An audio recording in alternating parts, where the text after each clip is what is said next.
Bonjour à tous. Ceci est la troisième vidéo de notre série sur la création d'un dictionnaire de la conjugaison picarde. Le nom de ce projet n'est pas encore décidé, mais je pense qu'on fera un sondage début avril 2025 sur notre serveur Discord pour qu'on choisisse ensemble comment l'appeler. C'est un projet collaboratif. Je vous mets comme d'habitude le lien de notre serveur en description sous cette vidéo. Comme ça, si vous voulez nous aider pour le projet ou pour choisir le nom du projet, vous pouvez nous rejoindre. Aujourd'hui, je vous présente la première grosse avancée. On a déjà réussi à implémenter certaines fonctionnalités et j'en suis plutôt content. Sous vos yeux, vous avez notre prototype dans son état actuel. La première page, elle dispose tout en haut du lien pour pouvoir mettre à jour le fichier. Par la suite, on va mettre dessous un autre lien pour pouvoir accéder à un tutoriel. L'essentiel des réglages est déjà implémenté.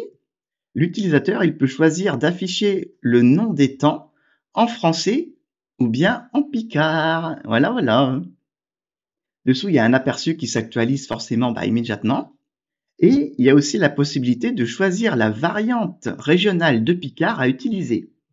Les options Picard du Nord et Picard du Sud, ce sont des options générales, alors que dessous, on a des options beaucoup plus précises. Et si on en trouve d'autres, on en implémentera d'autres forcément.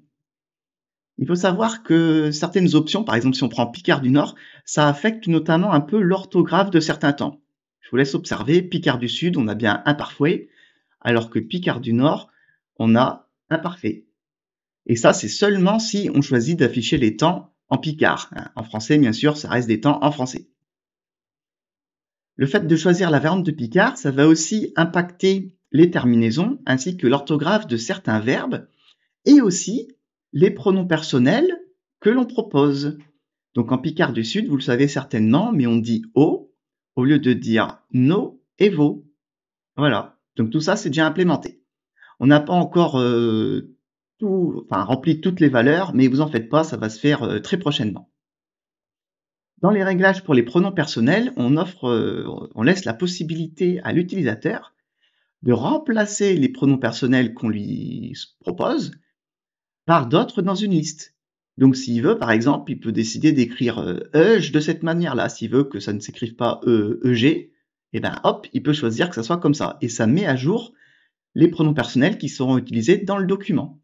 Mais s'il veut, il peut aussi décider d'écrire comme il le souhaite. Par exemple, s'il décide de l'écrire EJ, mais avec un tréma, hop, voilà, ça prend le dessus sur tous les autres réglages, et il aura EJ toujours dans les pages suivantes. Alors, toutes les valeurs, comme je vous ai dit, elles ne sont pas encore entrées dans le fichier, mais en tout cas, l'architecture, elle fonctionne déjà. Les autres détails, ils seront peut-être terminés pour la prochaine mise à jour, vous en faites pas. Les sources et les crédits, voilà, on les ajoutera en dessous des réglages, et ça viendra pareil dans la prochaine mise à jour, je pense. Vous en faites pas, je pense qu'on travaille déjà assez vite, ça va arriver très très prochainement. Ce qui est bien aussi, c'est qu'on a déjà commencé à faire l'architecture des pages pour les verbes. Donc comme ça, vous pouvez voir un peu à quoi ça ressemble. Et il y a déjà une partie des informations sur cette page, par exemple, cette page de test, qui s'actualise en fonction des paramètres choisis par l'utilisateur. Voilà.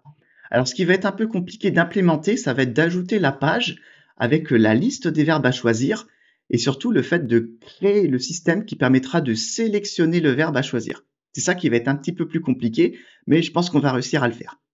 Je vous tiendrai au courant de tout ça dans la prochaine vidéo.